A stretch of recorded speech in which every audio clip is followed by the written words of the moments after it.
October 6, 2015, Glendale Housing Authority's meeting, being called to order at 3:05. May I please have the roll call? Authority members: Devine. Here. Friedman. Here. Kelly. Here. Najarian. Here. Farazian. Here. Sinanian. Here. Chair Garpetian. Here. May I please have your report? The agenda for the October 6, 2015 regular meeting of the Glendale Housing Authority was posted on Friday, October 2nd, 2015 on the bulletin board outside City Hall. Thank you. What is next? Next is the approval of minutes. I have 4A is the minutes of regular Housing Authority meeting of Tuesday, September 29, 2015. Is there a motion to approve the minutes? So moved. Second. Minutes stand approved as submitted. What's next, please? Next is oral communications. No card were submitted for this portion. Thank you. Our communication is closed. What is next? Next on the business agenda at 6A is Director of Community Development regarding authorization to issue a request for proposals for an affordable senior housing development on Housing Authority-owned property at 5th Street and Sonora Avenue. 6A1 is a motion directing staff to issue a request for proposals for an affordable senior housing development on Housing Authority-owned property at 5th Street and Sonora Avenue. Thank you, Mr. Rocha. Yes, sir, and members of the board, it is great to be in front of you on this momentous day. In 2008, this property was purchased at 5th and Sonora with the idea of being used for affordable housing in a community that is very much in need of affordable housing. And over the ensuing 7 years, this property has taken a number of twists and turns, alternately being looked at for any number of uses, not the least of which was open space. But ultimately, the City Council the Authority Board earlier this year came back and expressed its direction and vision for the facilitation of senior citizen affordable housing at this location. The idea being that would be most appropriate by way of the land use and zoning, by way of the fit in the neighborhood, and specifically in the need for senior housing having the least amount of negative impact on the surrounding environment where there are a number of multifamily residences today. I'm going to bring up our senior housing project manager, Mr. Mike Fortney, who will give you a very brief overview of the site and of the process that we hope to undertake and hopefully demonstrate an understanding of the Housing Authority's vision for what you want to achieve at this site. Mike? Thank you, Scott. Mike Fortney, Senior Housing Project Manager. Good afternoon, Housing Authority. So this presentation that I have for you is 3 slides if you count the cover. It's very brief. On June 2nd of this year, the Housing Authority provided direction for the site. Go ahead and generate the RFP for your approval. The RFP is for senior affordable housing. So I just wanted to run down. There are 10 sections to the RFP. First section is the opportunity, and again, that is for affordable senior housing at your direction. Then we talk a little bit about the City of Glendale. We talk about the Glendale Housing Authority, some of the recent accomplishments, some of the projects that we've completed. Just wanted to mention now Veterans Village. The first residents are moving in today. So that project's moving along. Right. Next, it talks about the project site. As you know, it's a 1.56 acre site. Mostly vacant, although there are 5 residential units that will have to be permanently relocated. The next thing it talks about is development priorities. I don't know what happened.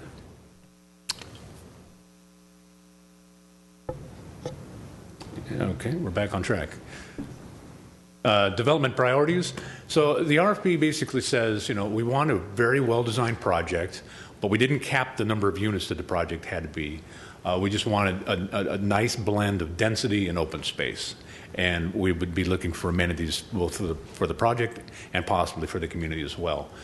The staff report does say, well, let me get to this next one.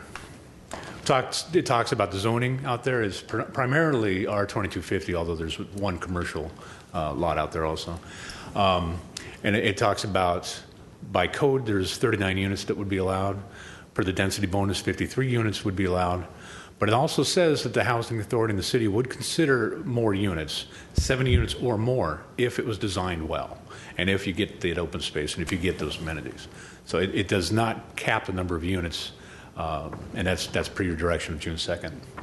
The next portion of the RFP talks about the entitlement process of going through DRB, thing of that sort. It's important the affordable housing projects go through the same scrutiny that the market rate projects go through. Finally, talks a little bit about the review and selection process. It would be city staff that would be reviewing this, community development staff, housing, urban design, planning, and we thought it would be good to have community services and parks also look at the proposals because they do work and have a lot of programs with seniors, so I think they'd have some valuable input there. The waiver and rights, that's pretty much standard for our RFPs. That basically says, at the end of the day, we are not required to select any of the proposals. And then finally, the proposal submission and closing date. We are, if you approve the RFP today, we would anticipate getting it out on the street a week from today at the latest. That would give them then 3 months to respond to that RFP. So that would be January 16th. And then I would anticipate that staff would return with a recommendation to you 3 months from that date. So that would bring us to April of 2016. And then I wanted to add, if it's a 9% tax credit project, all the stars would have to align to get a July 2016 application, so we're probably looking at a March 2017 application. And with that, I would just open up to any questions. One question about the RFP, and how does it go out? Who do you send the RFP out, and how does public being notified as to what we have that we're looking for? Sure. For bids? So we keep a list of all the affordable housing developers who have done work in Glendale and who have expressed interest in doing projects. This is the third or fourth RFP we've issued in the last few years, so we've kind of got this database of developers. But then we'll also send it out via email to all the market rate developers that have been working in the city. We contact the Southern California Association of Nonprofit Housing and get on their list. And then, of course, anybody that asks for the RFP, we'll give them a copy. It'll be on the city's website, GTV6. We're hoping Glendale News Press does an article, and we're also going to contact the Glendale Independent and see if they would. And if the News Press doesn't pick it up, then our Jewel City News will carry the press release, at least online, as you know, that's our new online press publication. Right. So the idea is to get it out to anybody and everybody that may want it or expresses a specific interest in it. Very good. Yeah, I just want to make sure that everybody has a fair share of being able to bid on this project if they wanted to. Okay, understood. Thank you. Yes. I have a question about the RFP on page 9, and we might have discussed this the last time, but I don't have any recollection of that. And I notice under parking, senior housing, no guest parking is required. And I'm thinking that we suggested, I think maybe 70 units, and at the same time, parking mitigation on that street. We don't want to go in, at least I wouldn't want to go in and cause a huge parking situation there. And I noticed on the Exhibit 2, it looks to me like there's a parking area in the back of the lot. And I'm wondering, are we keeping that, or is that kind of something that's in the air? But I just, I'm thinking like we're trying to do the maximum number that we can of units at what cost. And we don't want to cause a problem with parking. Because, I think with seniors, you're going to have grandparents there. Families are going to want to come and visit. And to say that no guest parking is required, is that something that we should put in the RFP? Or what's your opinion of that? Well, I would say that our affordable housing projects just simply don't require guest parking. But if you feel that you would like to see more parking than what code would require, then we can add that. And to the extent that the feedback, the point's very well taken, the feedback that we've gotten from people in the surrounding area is that it is a somewhat congested location because of the mix of land uses. It abuts Glen Oaks Boulevard. So to the extent that a design comes forward, what we're putting forth First and foremost is the quality design. And if that means that we end up doing fewer units, half of the 70 units, for example, but the lower density gets you additional parking, additional open space, additional amenity for the surrounding area to make it integrate that much better with Fifth Avenue and its neighbors, that will come forward as well. I just think it has to be a consideration. Yes, Councilmember Freeman? Well, we have other affordable housing projects in Glendale. What's the code right now require for affordable housing? Well, for senior, it's one space per unit. And then how are the other units doing with that, under that code? That's typically more than we need. Well, I was going to say, because, if it was a regular project, it would be one thing, but given that it's senior, if we're seeing that they're overparked at one per unit, and certainly if they don't have a car, then their guests can park in those spots, or if they're unassigned spots somehow and people can park in those. I don't want to overpark this site, given that I think open space should be a prime consideration in this neighborhood, because the neighborhood is also a very dense neighborhood that's park poor. So I'd like to see as much open space as we can come in. I don't want to overpark it if we don't need to. So maybe what will be good is to bring, if you need to, if it makes council feel better or the housing authority feel better, to bring back a report about, under that code, what we're seeing in terms of demand for guest spaces and resident spaces. Yeah, I have to apologize. I was rummaging through my paperwork here. We actually do have a spreadsheet of affordable senior housing projects, the number of spaces that they have and the number of spaces they use. Unfortunately, I didn't bring it with me, but I certainly could provide that to you. Because I've been to some of our other affordable housing that are family affordable housing, and this is just anecdotal, but whenever I've gone into those lots, they're half empty. Mm-hmm. And that's family affordable housing. I don't know whether it's because I was there when people were at work and they were using their cars, or whether they just have less cars. But it sounds like what you're saying is the spreadsheet will show that they're not requiring the guest spots, that they're okay with just the code required in general. That is our experience, yes. And also bear in mind that, as was indicated, seniors, most of them don't drive. They use public transportation. And we have large senior housing projects currently in Glendale on Kenwood and Isabel. And if you go at night, which everybody's home, and look at their parking lot, I'm sure you have the study, it's half empty. And also the number of units can be deceiving, because you can build a 50-unit project, all 2 bedrooms. You will require over 100 parking spaces plus one for every 4 units as a guest parking. That would push you up to, 115 parking spaces. And it will bring more cars to that corner or that area or that location rather than 70 units senior housing that they're, after 8:30 everything shuts down basically. So, but we have to, as the RFP indicated, we look at all the options to see which one works better for the site. Can you maybe email that report to the members of the authority so that we can see that? I'd be happy to.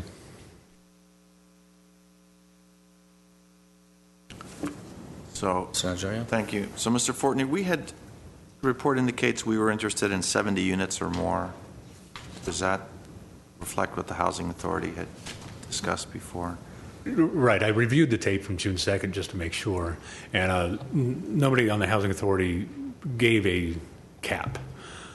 There was some discussion of 70 units, but there was no hard cap on the number of units out there. So does a developer in general seek to maximize the number of units in terms of his financing scheme? Because if it was a private development, obviously his goal is to maximize the number of units, but because of this tax credit application, it's slightly different than a private development. It is slightly different. There's a point where there's too many. So if they could squeeze 100 on there, they wouldn't necessarily try to squeeze 100 on there because of the tax credits. That's right. You got to look at a lot of different factors. One being how much tax credits are actually available. How many do they think they're going to get? So there's those considerations. So it's not like a market rate project in that respect. They do want, I would say they will want no less than 40. I wouldn't expect anything less than that, and that's just the nature of tax credits. But unlike market rate, there is a limit. Now, is the authority What discretion does the authority have in granting variances? Or is that a city issue then? And do they have to make the same, meet the same 4 criteria that a private developer would have to meet? They do, with the exception of SB 1818, does give them 2, is it variances or is it? Exceptions. Two, depending on the yeah, level that's of right, 2 affordability. exceptions. So they get reduced parking and 2 exceptions that you get with SB 1818. Any variance, though, beyond that, they would be treated just like a They have to commercial meet the regular. or market rate, yeah. And then are we, the issue, I know in a successful tax credit application, I know that the issuing agency is looking for some sort of social service component. So are we leaving that up to the proposer as to how he wants to incorporate a social service component to help him get the financing? We're just saying we're not going to have any direction in that regard.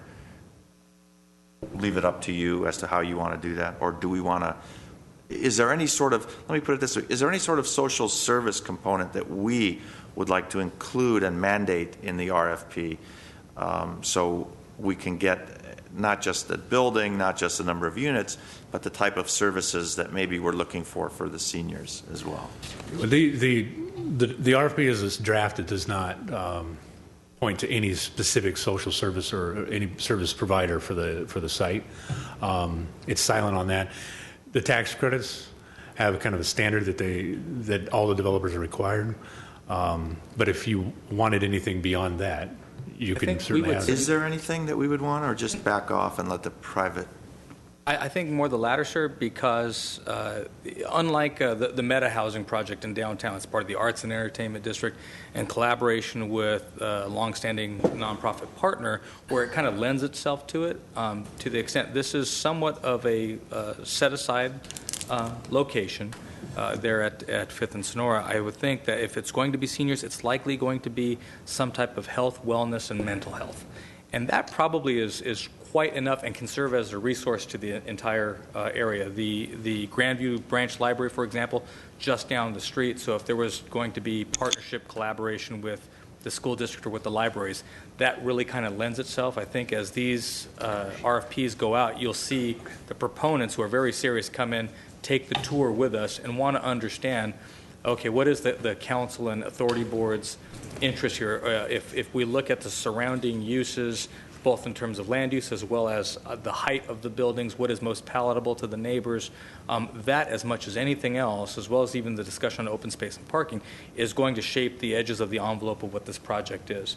And from there, they'll decide, as they get their submission ready, what is the best, most applicable service to offer. And it's with seniors at this location, I would go out on a limb and say it's going to be health, wellness, and mental health.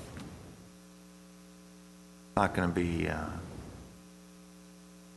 stock market hedging classes or firearms training.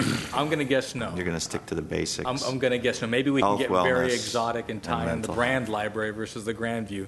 But what we are seeing, the movement towards in terms of senior wellness, keeping them well, keeping them healthy, and ensuring that when they are healthy and they are well, that it's a much more fulfilling life. And sometimes that's intergenerational, and thus the school and the library, which really that branch library has become as much an after-school homework location as anything else. I mean, possibly there's opportunities for volunteering and what have you there. Tutoring, indeed. Kids. Yeah, it's a very real thing, and it helps. It does. Okay, thank you. If I could just add also, when we get the responses back from the developer, those responses back, those are not set in stone. There's still a lot of negotiating that goes on. If after we've got the selection committee put together and Community Service and Parks being on a committee has different ideas as far as what's being proposed, those are all things that can be negotiated. Okay. Let me ask another question. My colleague and I, the chair, were intently participating in the city attorney's track of the League of Cities. That's right. And So there was a discussion on comfort animals and service animals and that sort of thing. So do we, what sort of restrictions does the city place, or is this something that is entirely up to the developer in terms of permitting comfort animals? And there's a big difference between comfort animals and service animals, and there was the third type of animal. Party animal? Something like that. So are they allowed to bring pets in? Is that our call, or is that the I do know, developer's call? Mr. Mayor, Mr. Chair, as the speaker noted at that session, with respect to support animals, to the extent that they're required by the ADA or the Rehabilitation Act, then the developer would be required to comply. Versus comfort animals, they'd be Right. subject to the homeowner or landowner's particular rules. Was he at the seminar? Was he at that class? Yeah, I have a picture of him. All right, our city attorney, I'm just kidding, our city attorney was there. That was an interesting discussion, and it's certainly an interesting thought as, they discuss that these animals are often very helpful to seniors and their caregivers as well, to help them maintain a quality of life. So.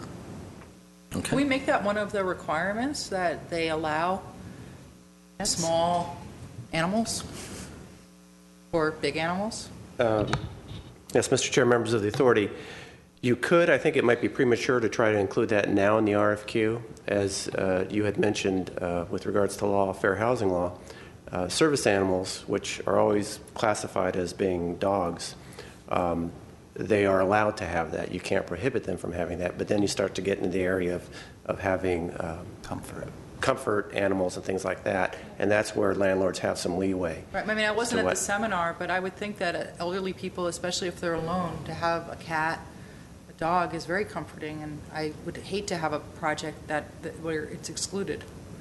Yeah, it could be, but a lot of it will depend upon the developer as well and what their internal policies are for their projects and how they manage that. Can we let them know that we're interested in this? We could. I mean, I know it's a maintenance issue for them, but I think it's a big quality of life issue for the residents. Okay, is the direction then to include it? No, within the let's not get ahead of And ourselves. I hope it doesn't become a detriment to other residents. I think we're getting ahead of ourselves.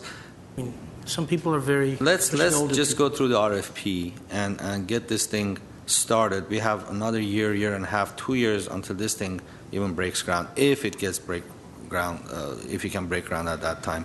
And then we can decide if you're trying to force a developer before even he makes a proposal to, you have to have animals, comfort animals. And most of this issue was about comfort animals, and they also talked about the clawing cats and the animal cruelty and a lot of other things. So let's not get ahead of ourselves on this issue. We have one project, one property, one project to do something right for the community. Let's not try to squeeze too many things that is going to.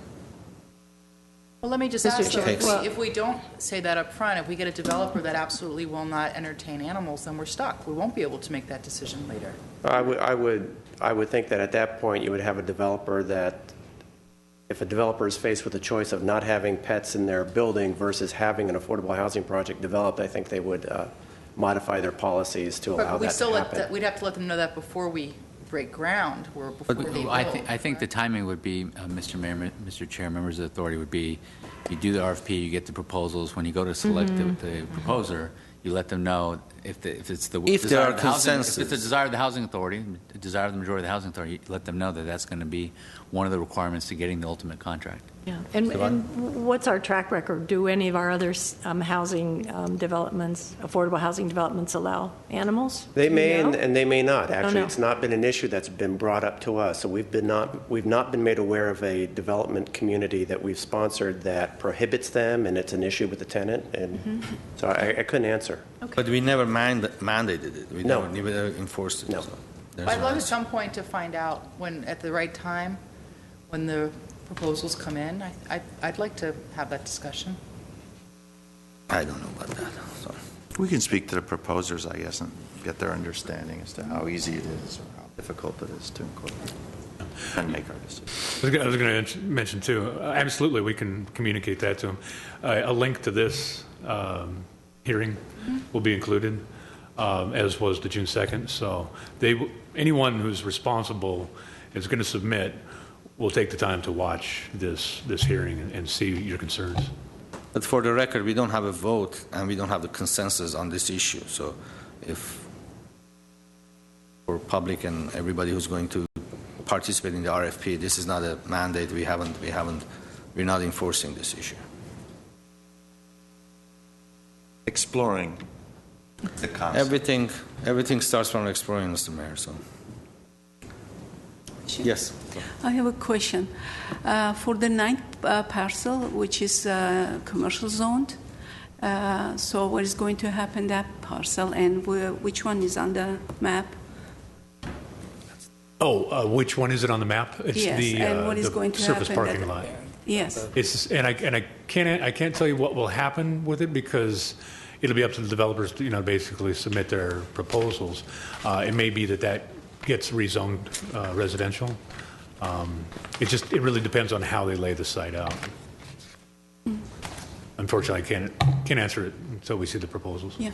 And they'll come up with a proposal that satisfies their zoning, whether it's rezoning or using SB 1818 to allow it. And there'll be the onus will be on the developer to indicate how he's going to satisfy that requirement. Okay. Thank you. Thank you. Any more questions? Any more comments? I think they should be able to have horses. I'm just kidding. I'm just kidding. No more exploring because that will be reality soon. Okay. There was actually there was. There were only 2 recognized service animals recognized under the fair housing laws. And they are? Horses are Dogs and miniature horses. There you Horses. go. Miniature horses. Miniature horses. miniature. You know, my mother has a place at what used to be called Leisure World in Orange County, which is a retirement community, and now it's called Laguna Woods. They've rebranded, although I loved the name Leisure World. And they have a stable for the residents, and people do own horses there, and they ride around in the... How many acres is that? It's big. Leisure World is big. Okay, there you go. Those are miniature, but those are miniature horses, right? I'm not proposing putting horses in northwest Glendale, but I'm just saying that seniors do ride horses too, just like everybody else. Yeah, of course. No argument in that. Okay. You want a thank motion, very much. Mr. Chair? Is this a Yes. action item? I'll move item 6A1. Second. Roll call, please. Authority members Devine, Yes. Friedman, Yes. Kelly, Yes. Najarian, Yes. Razian, Yes. Sinanian, Yes. Chair Garpetian. Yes. Are there any more comments? Is there a motion to adjourn? So moved. Second? We're adjourned. Thank you. Thank you.